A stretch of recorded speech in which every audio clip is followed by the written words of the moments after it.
जिंदगी और मौत कुदरत की वो सच्चाई है जिसे झुटलाया नहीं जा सकता। जिंदगी मौत में बदल जाती है और मौत जिंदगी में। इंसानों को लगता है कि पहाड़ कभी मरते नहीं है, लेकिन यह गलत है। पहाड़ भी मरते हैं, हालांकि इंसान उन्हें मरते हुए नहीं देखते। लेकिन सच यह है कि पहाड़ की मौत होती है, और ये जो मेरे पीछे आप मंजर देख रहे हैं, ये पहाड़ों को मारकर ही बनाया गया है।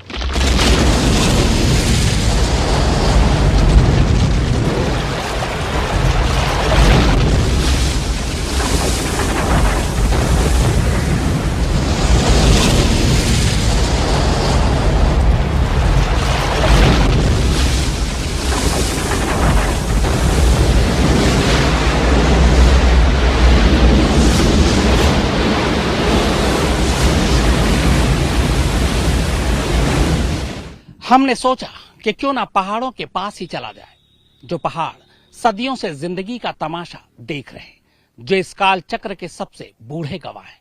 हमारा अंदाजा सही निकला। थोड़ी सी खामोशी के बाद पहाड़ों ने अपने जख्मों के बारे में बताना शुरू कर दिया। तो मैं कह रहा था कि मौत और जिंदगी कुदरत की जरूरत है, लेकिन जिस तरह की मौत पिछले दिनों हमारी वादियों में हमने देखी, वो कुदरती नहीं थी। हम देख पा रहे हैं कि उस तबाही का असर कहां कहां तक है। क्या कन्याकुमारी और क्या कश्मीर। हमारे जिस्म का हर हिस्सा कराह रहा है। किसी का घर लुट गया तो किसी की जिंदगी, किसी के ख्वाब लुट गए तो किसी की आस्था। ये सब देखकर बड़ा दुख और अफसोस होता है, क्योंकि हमें पता है कि हकीकत क्या है, सच क्या है। हम पहाड़ों से यही तो सुनना चाह रहे थे। जैसे ही उन्होंने कहा कि हमें पता है कि सच क्या है और हकीकत क्या, हमने फैसला कर लिया कि अब हम यहां से तभी उठेंगे जब उनका पूरा हाल सुन लेंगे। लिहाजा हम चुपचाप और खामोश उनके कदमों तले बैठे रहे। इस दौरान अचानक हमें हमारे पूर्वजों के, पुरखों के न जाने कितने ही किस्से याद आ गए, जो उन्होंने पहाड़ों की जुबानी हमें बताया था। देखते ही देखते सब पानी पानी हो गया। घर, सड़क, पुल, पावर स्टेशन, दुकानें, यानी जिनके सहारे जिंदगी कुदरत को करीब से देखने का हौसला कर पाती, वो सारे सहारे पानी पानी हो गए। सब के सब हैरत में है कि अचानक ये क्या हो गया। ग्लेशियर का टूटना, पहाड़ों का दरकना, जमीन का खिसकना, ये वो हादसे हैं जो चमोली के दामन में हमेशा से होती आई है। कोई नई बात नहीं थी इसमें, कोई नई बात नहीं है इनमें, लेकिन जान और माल का इतना नुकसान पल भर में चमन वीरान हो गया।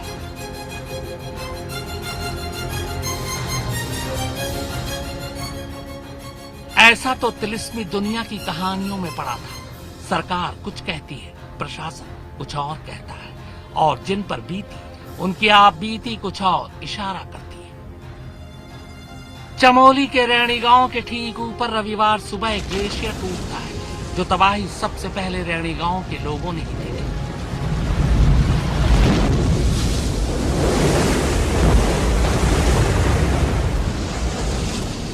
ग्लेशियर टूटने की वजह से रैणी गांव के नजदीक ऋषिगंगा और धौलीगंगा घाटी में सैलाब आ चुका था,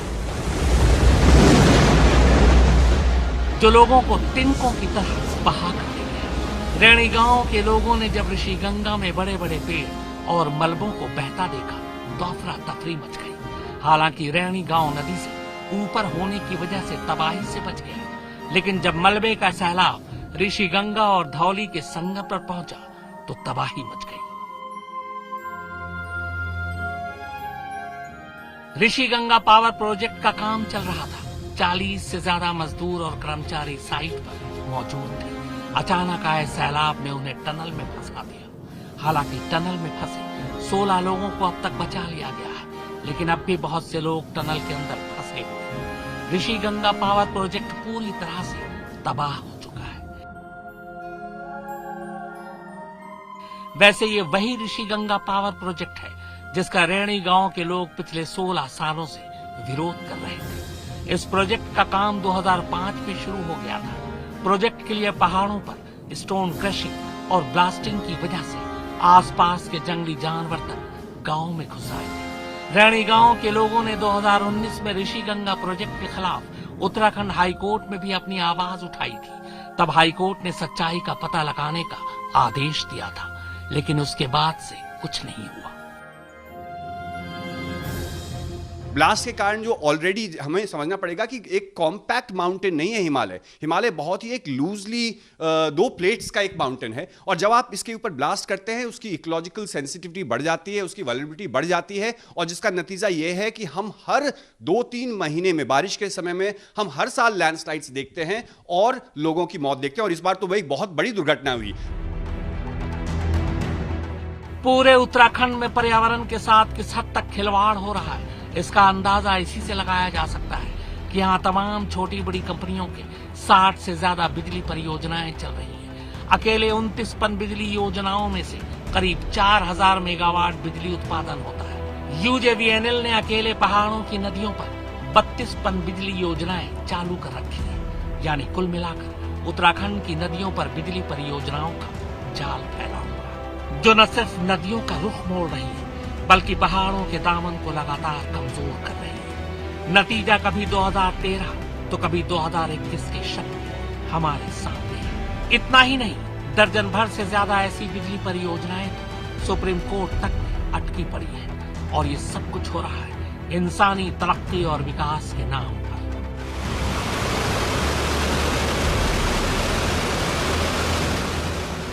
तरक्की के नाम पर इंसानों की इस हरकत को देखते हुए शायद कुदरत ने भी उस इंसान को चुनौती देने की ठान ली जो घमंडी हो चुका है, जिसे लगता है कि कुदरत के दिन और रात भी उसकी बनाई सरकारों के गुलाम, मौसम उसके ही अध्यादेशों का पालन करते हैं। सूरज, चांद, बादल, हवाएं सब आगे बढ़ने से पहले प्रधानमंत्री, मुख्यमंत्री, चीफ इंजीनियर और सरकारी बाबू से इजाजत लेकर और बेलगाम ठेकेदारों को कुछ खिला पिलाकर आगे बढ़ते हैं। पर इस बार अचानक इन नदियों ने फैसला कर लिया कि वो तरक्की के नाम पर की जा रही इस गैर कानूनी छेड़छाड़ से अपनी जमीन को पार करेंगे।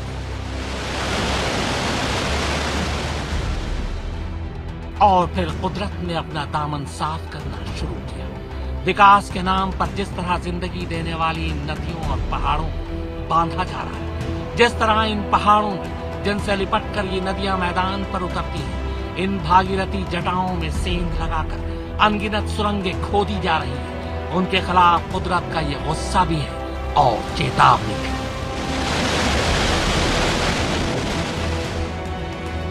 पिछले लगभग 37 सालों में जब से उत्तराखंड राज्य बना है, विकास और पर्यटन के नाम पर हर तरह की दुकानें हैं। मनमाने तरीके से यहाँ जमीन की खरीद फरोख्त हो रही है, अंधाधुंध खुदाई चल रही है, बिजली के नाम पर जगह जगह डैम बनाकर नदियों को बांधा जा रहा है। विकास के लिए टिहरी जैसे प्राचीन बस्तियों की आहुति ले ली गई। नतीजा सामने है, यानी कहर ग्लेशियर से जरूर टूटा, पर बुनियाद इंसानों ने रखी।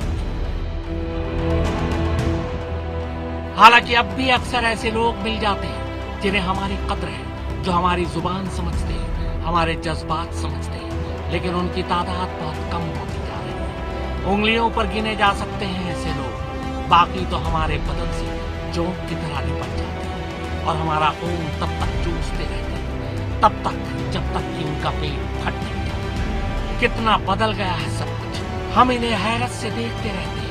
इनके पूर्वज हमें माथे से लगाते थे, हमारी अहमियत को समझते थे वो लोग, पत्थर को देवता समझते थे वो लोग। उन्हें पता था कि हम संजीवनियों के रखवाले हैं, हम भी उनकी ताजीम करते थे, उनके स्वागत में शीश झुकाते थे। लेकिन हमने देखा कि धीरे धीरे उनकी औलादों में बदलाव आने लगा। हम जानते हैं कि बदलाव होता है, हमारे अंदर भी परिवर्तन होता है। कुदरत की हर चीज में बदलाव आता है, यहाँ तक कि रीति रिवाजों में भी, मान्यताओं में भी, सोचने के अंदाज में भी, हर शय में बदलाव आता है। ये बदलाव कभी मौत का मजा देता है, कभी जिंदगी की कड़वाहट, पर बहुत हल्के हल्के होता है ये बदलाव। जैसे दिन धीरे धीरे रात की आगोश में चला जाता है, जैसे रात सुबह को जगाती है और खुद को समेटकर तकिए के नीचे कहीं छुप जाती है। मगर ये इंसान की नई औलादें सब कुछ झटके में बदल देना चाहती हैं, और ये झटके हमारे शांत स्वभाव को बहुत ज्यादा जख्मी कर देते हैं। ऐसा लगता है जैसे घर में डाकू घुस आए, जिन्हें घर के लोगों से कोई मतलब ना हो। हमें मरा हुआ समझ लिया है इन्होंने, जबकि सच ये है कि खुद जिंदा लाशें बन चुकी हैं। जमीन से इनका रिश्ता टूट चुका है। हमारी नसों पर ये अपनी गाड़ियां इतनी तेज दौड़ाते हुए इधर उधर घूमते रहते हैं। न जाने कैसी मशीनें इजाद कर ली हैं। बस दिल नहीं है इन मशीनों के पास, वरना ये भी इनकी जैसे ही तो है। वैसे जिनके पास दिल है उनके पास भी कहां दिल। पहाड़ बोल रहे थे और हम सुन रहे थे। उनकी बातें अभी खत्म नहीं हुई।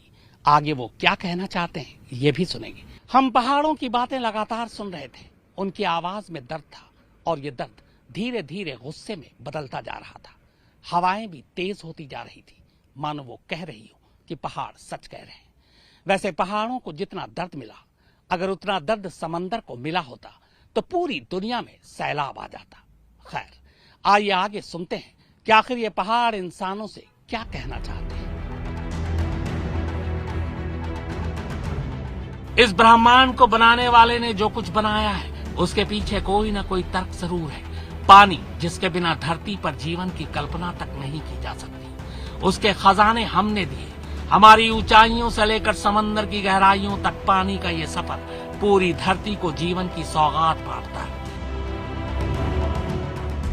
लेकिन आज का सिरफिरा और पढ़ा लिखा इंसान कुदरत के इस भेद से मुंह फेर चुका है। वो कुदरत को अपना गुलाम बनाना चाहता है।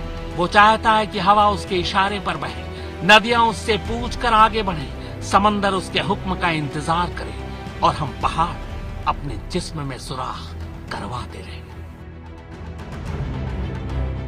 अब इन नदियों को ही ले लो।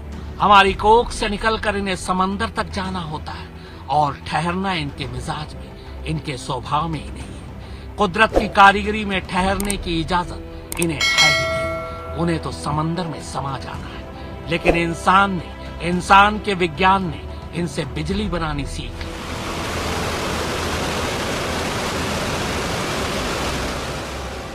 इन्हें रोककर इनकी रफ्तार को और तेज किया। इंसान की मदद के लिए एक हद तक इन नदियों ने उसका साथ दिया।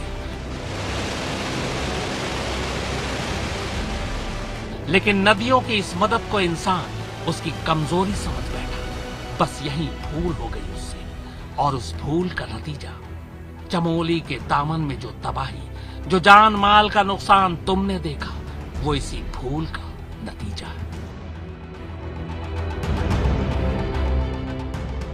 हमें पता है तुम इंसानों का एक तबका ये कह रहा है कि ये कुदरत का कहर है जो जमीन वालों पर टूटा है। लेकिन हम बताते हैं, हमसे ज्यादा किसने देखा है। सदियों का इतिहास हमारे सीने में दर्ज है। हम बताते हैं कि हमने कभी कुदरत को कहर बरसाते नहीं देखा, तबाही मचाते नहीं देखा। जब जब इंसान ने कुदरत के साथ बदतमीजी की, अभद्रता की है, तब तब कुदरत ने अपने गुस्से का हल्का सा नमूना पेश किया है, वो भी चेतावनी के लिए। लेकिन तुम इंसान कहाँ मानने वाले हो। लेकिन याद रखना, यह कुदरत, ये प्रकृति जीने के लिए सब कुछ देती है। लेकिन जब इंसान उसका रास्ता रोकने की कोशिश करता है तो मजबूरन उसे अपना रास्ता साफ करना पड़ता है। ये तबाही, ये जान माल का नुकसान जो तुमने देखा, भुगता, यह कुदरत के उसी गुस्से का सबसे छोटा नमूना है, जो सिर्फ ये कहने की कोशिश कर रहा है कि संभल जाओ, होश में आ जाओ, ताकि तुम्हें वक्त से पहले कयामत न देखनी पड़े। कैमरामैन विनोद शिकारपुरी के साथ शम्स ताहिर खान, उत्तराखंड आज तक। पहाड़ों के सीने पर बम लगाए जाते हैं, उनके जिस्मों को छिला जाता है और फिर धीरे धीरे पहाड़ों की मौत होती है। और उनकी मौत यानी इंसानियत की मौत, इंसानों की मौत। हमारी इस खास पेशकश में फिलहाल इतना।